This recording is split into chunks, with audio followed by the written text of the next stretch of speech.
There's something strange about the F-16s that have been delivered to Ukraine. This strangeness is far from a disadvantage to Ukraine. They haven't received faulty F-16s that are going to struggle more than a standard F-16 when confronting Russian threats. Quite the opposite, in fact. Images of the F-16s Ukraine has received so far show a host of interesting changes to the standard version of the plane that could give it a marked advantage when facing off against Russian aerial and anti-air threats. So, what makes Ukraine's F-16s so different from a standard F-16? We'll be answering that question in this video. But before we do, let's take a look at the story so far when it comes to Ukraine's F-16s, as well as the standard specifications of the aerial platform, so we can truly appreciate what makes Ukraine's new multi-role fighters so special. Almost since the beginning of the Ukraine war, President Volodymyr Zelensky started calling on his Western allies to provide his country with F-16 multi-role fighter jets. There are plenty of reasons he felt Ukraine needed them, the most important of which being that the country's current crop of fighters simply wasn't fit for the task of taking on Russia. Why?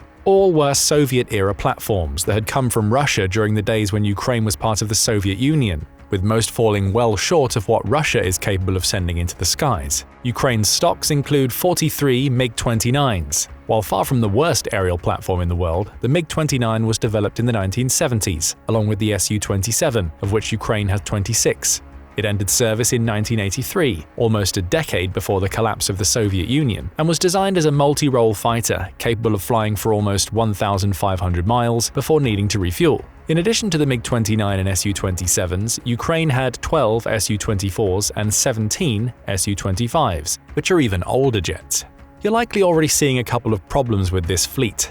Beyond the age of the flight platforms, which will give them limited survivability, especially if they had already logged a large number of flight hours, Ukraine's Soviet-era jets were made by Russia. That means Moscow would understand precisely what they were capable of, meaning it could create suitable countermeasures to make most of them almost a non-factor in the war.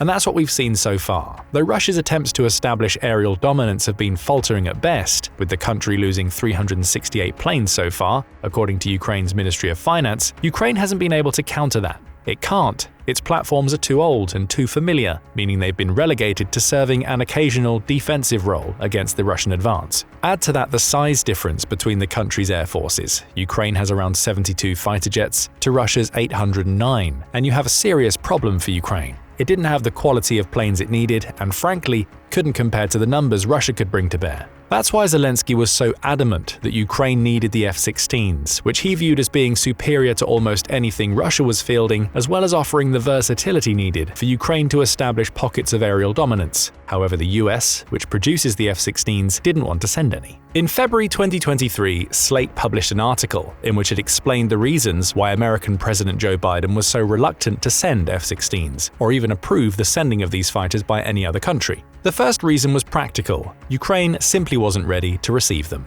The F-16 is a complex aerial platform that differs enormously from the Soviet-era fighters Ukraine's pilots were using. This would not be a case of pilots simply jumping from one platform to another. Extensive training, taking at least 6 months, would be needed before Ukraine could even field any F-16s. Add to this the maintenance issues surrounding the F-16. Their complexity compared to old Soviet platforms means they require almost daily maintenance, with the multi-role fighters' systems being so delicate that they require pristine airfields to function. Ukraine has precious few of these airfields, the US argued, and those it does have could become targets for Russian bombs that would force constant repairs that kept the F-16s out of the sky. Finally, there was the red line issue. Biden was so hesitant to send F-16s to Ukraine because doing so could be a provocation that would push Putin into escalation. The crux of the issue seems to lie with the F-16's range. Being capable of striking a target from 500 miles away could mean that Ukraine would want to use the fighters to attack Russia on its own territory. Putin could consider the mere presence of F-16s in Ukraine as a threat to his country, which could provoke him into launching a wider war against the US or other NATO members. Zelensky presented counterpoints to these arguments. Several red lines have already been crossed, with Putin doing little more than echoing the hollow threats he'd been making since the beginning of the war. As for escalation, Zelensky could argue that Putin did that the moment he sent Russian troops into his country. What more did the West need to see? To Ukraine's president, providing F-16s would allow Ukraine to better fight against the Russians, thus reducing the possibility of an escalation. It took a long time, but Zelensky's arguments won out in the end. Serhiy Golubtsov, the chief of aviation of Ukraine's Air Force, had constantly argued that Ukraine needed to receive 4 operational squadrons of F-16s to take control of just a single sector of the 700-mile war front. After a year of intensive diplomacy, according to Forbes, those 4 squadrons would finally arrive. They wouldn't be provided by the US. Sending F-16s into Ukraine was considered too much of a provocation by the White House, but America had permitted its European allies to provide F-16s of their own. Enter Norway, Denmark, Belgium, and the Netherlands, which stepped up to collectively pledge 85 F-16s to Ukraine. Forbes says that this will be enough for Ukraine to sustain its training unit in Romania, which is now using 18 ex-Dutch F-16s to bring its pilots up to snuff, as well as provide 4 squadrons of the multi-role fighters, with each squadron being 16 F-16s strong. Granted, Ukraine wouldn't be receiving all of these F-16s at once. The first 6 arrived in August 2024, with further deliveries to be staggered throughout 2024 and 25. Still, Zelensky had his wish. Ukraine finally had access to F-16s, and with the first batch of Ukrainian pilots graduating from F-16 training programs just 3 months prior to the receipt of these first 6, Ukraine would finally be able to bolster its aerial threat. Footage of the first F-16s to arrive in Ukraine emerged in August 2024, with Zelensky proudly standing in front of his country's new jets to proclaim that we did it. And that first glimpse provided eagle-eyed experts with a chance to see that Ukraine's F-16s were far from standard. There was something different about them. A few things, in fact, with each difference being an improvement that would allow these Ukrainian F-16s to counter Russia in surprising ways. So what do we know about Ukraine's new F-16s? We'll start with the standard specifications. Surprisingly, the F-16 Fighting Falcon has a history that stretches back almost as far as the MiG-29s, which are considered outdated. The first variation of the F-16, the F-16A, debuted in January 1979, after a little over 2 years of development. This was followed by the F-16B, which featured tandem cockpits rather than the F-16A's single cockpit. And by November 1981, the US was already implementing a series of improvements that included built-in structural and wiring provisions, along with a new systems architecture. These improvements eventually led to the creation of the F-16C and F-16D, with practically all F-16A and F-16B having been converted to these improved versions since. The multi-role fighter is built by Lockheed Martin, with the jet being capable of producing 27,000 pounds of thrust. An F-16 is a little over 49 feet long, with a wingspan of almost 33 feet, and the jet has a maximum takeoff weight of 37,500 pounds when accounting for fuel and armaments. The jet can reach a top speed of 1,500 miles per hour, which is around twice the speed of sound and somewhat equivalent to the MiG-29. It also has a 50,000-foot ceiling with a range of 2,002 miles, which is around 500 miles more than Ukraine's previous best fighter jet. But where the F-16 truly stands out is in its weaponry. The jet can locate its targets in any type of weather and comes equipped with 2 types of powerful missiles, the AIM-9 Sidewinder and the AIM-120 AMRAAM. The Sidewinder is an air-to-air heat-seeking missile that can reach supersonic speeds and lock onto an opposing aircraft's engine to take it out with a high-explosive warhead. As for the AMRAAM, it's also an air-to-air missile, with its biggest advantage being that it can be fired from beyond visual range. A target won't even know it's coming until it's too late, thanks to the missile's 20-mile range and supersonic speeds. Combine all of this with an M61A1 20mm multi-barrel cannon, which comes with 500 rounds as standard, and you have a multi-role fighter that's still capable of tackling most aerial threats despite its age.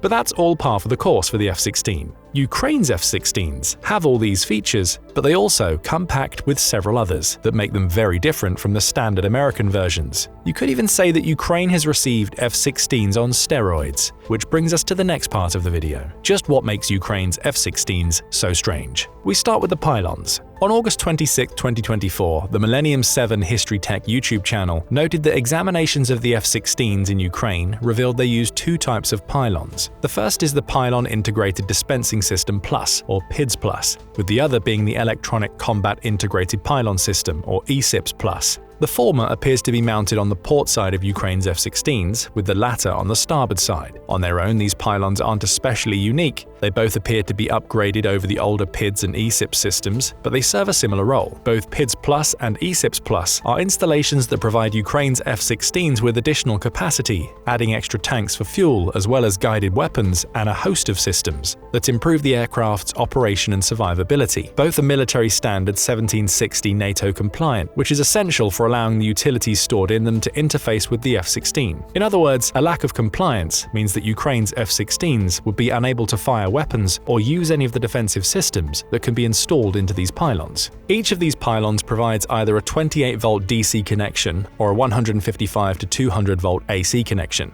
allowing power to be supplied to the systems installed into the pylon. They also have both main and auxiliary power buses, with the latter being essential to keeping the pylon operational if an enemy attack takes out the main power bus. The pylons also feature a military standard 1553 data bus connection, which allows them to exchange data between the F-16's onboard computer and the computers that control the fighter's weapon systems. These pylons alone are not what make Ukraine's F-16s so special. Yes, they're upgrades over the standard PIDs and ESIPs pylons, but it's what's installed in those pylons that's so fascinating. The pods. Millennium 7 points out that the Ukrainian F-16 pylons look different than usual thanks to the presence of a strange pod that isn't included in the jet's standard specifications. This is a self-protection pod created by the Danish company Terma that offers Ukraine's F-16s some very interesting capabilities. Each of these pods can track radio frequency and infrared missile threats, essentially acting as an early warning system for the F-16's pilot. In addition to this tracking, the pods can automatically deploy some of the F-16's countermeasures, such as its infrared flares and chaff, which are designed to throw incoming fire off target. The flares serve as decoys for incoming missiles, providing an alternative target for the missile that protects the F-16 from being struck.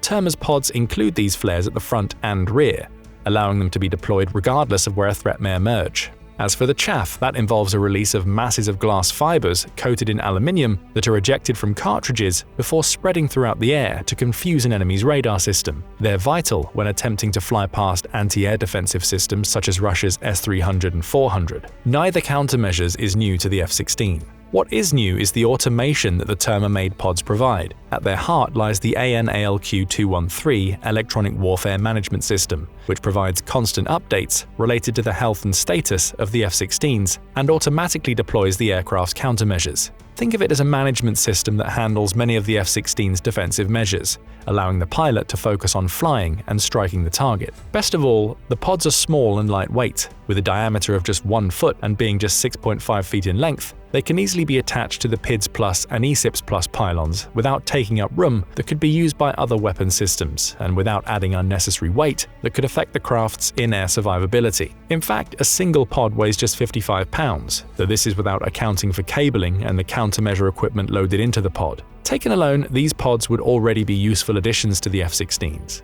They're capable of detecting and diverting incoming threats, enabling safer passage to a target. However, there's something else that Millennium 7 spotted in its examination of Ukraine's F-16s. The AN/AAR-60 missile warning system. Also loaded onto the pylons, the AN/AAR-60 system features 6 sensors, according to Millennium 7, with each one having a 115-degree field of view. The channel notes that there appear to be 3 of these sensors installed on the PIDs Plus pylon of a Ukrainian F-16, with the other 3 on the ESIPs Plus. Collectively, these sensors provide a 360-degree warning system that operates in a full sphere rather than on a 2D plane. The sensors pick up on ultraviolet radiation at frequencies outside solar emissions, meaning they can't be confused by general sunlight and can thus operate in any weather conditions. Why does this matter? Approaching missiles generate an exhaust plume, which contains ultraviolet radiation. So the AN/AAR-60 is able to detect that plume so it can notify both the F-16 pilot and the aircraft's systems of an incoming threat. As Millennium 7 points out, there's a trade-off with these UV detection systems. While they don't offer the same sort of range as infrared detection systems, they are more accurate, meaning they deliver fewer false positives and thus create a more realistic view of what's incoming in the F-16's airspace. The system's developer, the German company Hensoldt, offers more details. It notes that an estimated 500,000 shoulder-fired surface-to-air, or SAM, missiles exist in the world. Many aircraft losses are the result of these passive missiles, with the AN/AAR-60 having been created to counteract the threat. The Block 2 variant of its AN/AAR-60 system, which is the one that Millennium 7 speculates is present on the Ukrainian F-16s, is durable enough to last for more than 14,000 flight hours, which far exceeds the lifespan of the F-16 frame itself, and is capable of reporting up to 8 threats simultaneously and over 150 threats over the course of its lifespan. The AN/AAR-60 requires no cooling, meaning it can operate constantly, and it weighs just 4.4 pounds, meaning its effect on the F-16's total weight is minuscule. Hensoldt also offers more details about the system's UV detection capabilities. It notes that the Block 2 variant of the system is optimized to detect the radiation signature in the UV solar blind spectral band, allowing it to not only detect incoming missiles, but indicate their direction at the maximum warning time available to the pilot. The sensors also use non-moving parts, which makes them mechanically sound and unlikely to be jarred by standard F-16 operations. That's a big plus for Ukraine. It means minimal maintenance is required. Being installed on the PIDS Plus and ESIPS Plus pylons also means that the AN/AAR-60 is compatible with the other NATO-compliant systems, such as the pods we previously mentioned. So Ukraine's F-16s are more capable of detecting incoming threats than standard F-16s, and due to this compatibility between systems, it appears that Ukraine's F-16s can also use their AN/AAR-60 systems to receive warnings about incoming missiles, with the pods automatically deploying countermeasures when needed. It all adds up to an impressive increase in the survivability of Ukraine's F-16s compared to the American standard versions of the aircraft, and there's even more. In addition to the AN/AAR-60 system, Millennium 7 also identifies a radar jammer built into the Ukrainian F-16 pylons. This is the AN/ALQ-162 jammer, produced by Northrop Grumman and also known as the Shadow Box. Like the pods and AN/AAR-60, the AN/ALQ-162 system is designed to be as compact as possible, again allowing it to be installed without weighing down the F-16 or getting in the way of the aircraft's weapon systems. Millennium 7 says the Shadow Box is made up of a pair of small antennas, which are built into a single black box and operated automatically via a simple console built into the system. It's typically used in helicopters, with its purpose being precisely what's described: jamming. The Military Analysis Network provides more details. It says that the Shadow Box is capable of automatically scanning for threat signals and will generate countermeasures as soon as those signals are found. These include the titular radar jamming, which protects the aircraft from SAM and airborne missiles that use continuous wave or CW radar as part of their guidance systems. That covers both the S-300 and S-400 anti-air defense systems Russia has installed around the front lines, meaning the Shadow Box can protect Ukraine's F-16s from several of the most prominent SAM threats Russia presents. Jamming is initiated as soon as the Shadow Box validates the CW signals it picks up. As for which jamming signals are sent out, that depends on those pre-programmed into the Shadow Box before the F-16 takes to the skies. So Ukraine can counter multiple types of CW radars, with the decisions likely being made on the ground based on what threats Ukraine believes its F-16s will face. A control panel is located inside the F-16's cockpit that allows the pilot to manually deploy the jamming signal, though the Shadow Box can also integrate with other defensive systems to allow for automatic jamming based on the threats those systems detect. It all adds up to create a triple threat of defensive systems that aren't available in standard F-16s. With these systems, Ukraine's F-16s are better able to track incoming threats, be they SAM or air-to-air missiles, and can deploy countermeasures ranging from infrared flares and chaff to radar jamming to prevent those missiles from hitting their target. The pilot gets a better view of the entire aerial field and can take on riskier operations, with mitigating systems designed to improve survivability when confronting some of the chief threats that Russia presents. It's an impressive package, truly lending credence to the opinion that Ukraine's F-16s are like standard F-16s only on steroids. But wait, there's more. Along with the addition of these non-standard systems to its F-16s, Ukraine is also collaborating with the United States to bolster the electronic warfare capabilities of its fighter jets.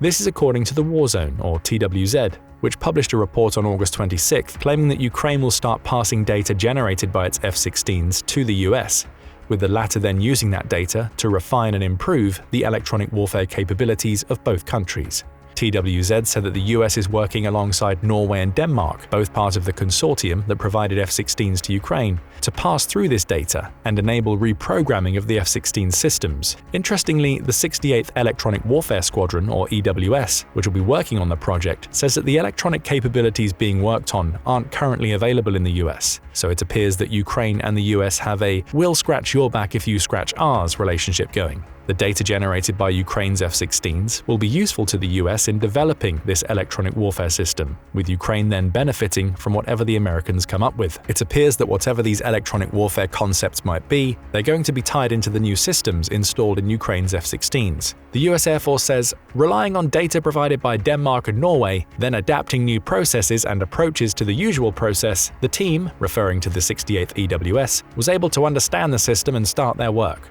If that comment sounds vague to you, it's because the US doesn't want to reveal whatever it's cooking up, likely to prevent Russia from deploying any countermeasures until the new electronic warfare systems are deployed. What is known is that the collaboration is far from the 68th EWS's standard operating procedures. That was revealed by the squadron's director.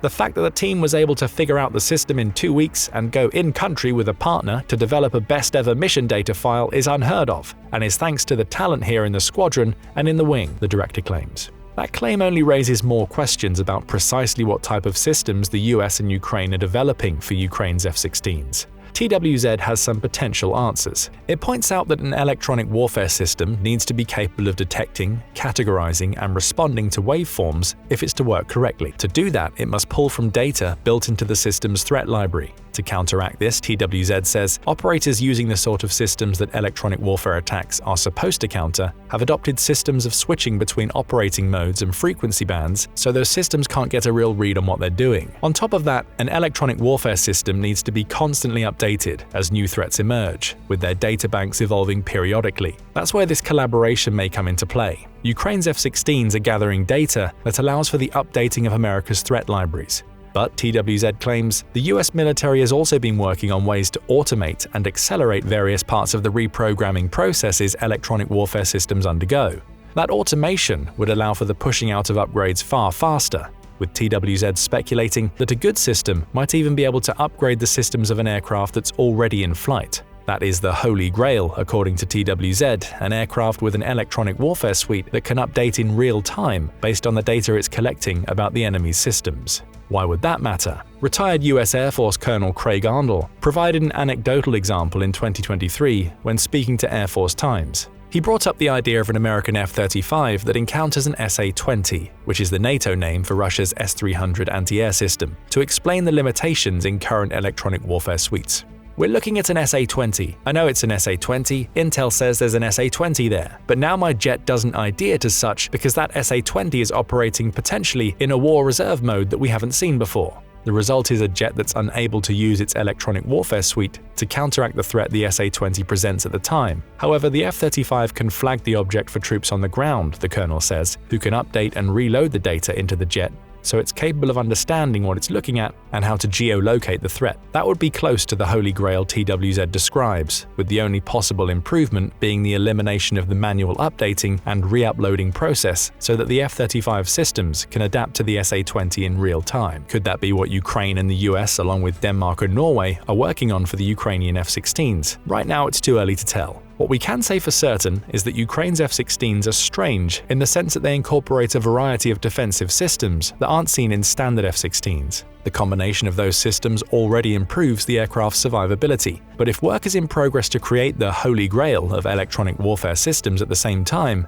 and that work is progressing as quickly as the US Air Force seems to believe, it's possible that Ukraine's F-16s may end up on something more than steroids. They'll be loaded with systems that can identify threats in real time, adapt to them, and deliver invaluable data to other F-16s and Ukrainian forces on the ground. We're left with one final question. What does all of this mean for the Ukraine war? As powerful as these new defensive systems are, they don't make Ukraine's F-16s invulnerable. We've seen that already, as Ukraine lost one of its F-16s on August 29th, with the only information we have on that loss being the F-16 was chasing a cruise missile when it went down. We still don't know if the crash was due to an enemy action, pilot error, or mechanical blip. Still, though Ukraine's F-16s are far from invulnerable, the addition of these new systems means the jets now have new ways to counter S-300, S-400, and R-77 missiles, among others, meaning they have become more versatile than any F-16 that's come before. So the F-16 isn't going to be the silver bullet that leads to Ukraine winning the war. Anybody who thinks that's the case hasn't been paying attention to Ukraine's claims